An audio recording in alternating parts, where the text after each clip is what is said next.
कोरफडीची फुलं मी पहिल्यांदाच पाहिली. तर आमच्या घरी आम्ही कोरफड लावली होती, त्याला फुलं आली होती. सर्च केल्यानंतर कळालं की ही फुलं खरंच खूप औषधी आहेत, म्हणून मी या फुलांचा केसांसाठी वापर केला. मी घरीच तेल बनवलं होतं. त्या तेलामध्ये ही फुलं मी छान शिजवून घेतली होती आणि हेच तेल मी रोज केसांना लावते. या तेलाने माझे केस गळायचे कमी झाले आणि केसातील कोंडाही कमी झाला. आरवला सुट्टी असल्यामुळे त्याने छान पतंग उडवला आणि घरी येऊन मला कामाला लावलं, कारण त्याला दुकानातला पतंग नको होता.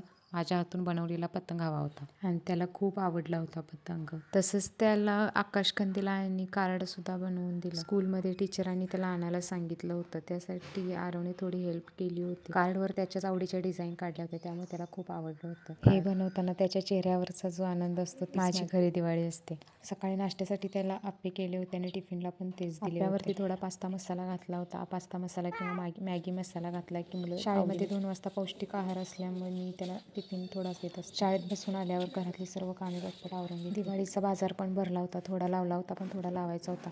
एकदम बाजार भरल्यामुळे हे गिफ्ट भेटलं. Happy Diwali in advance.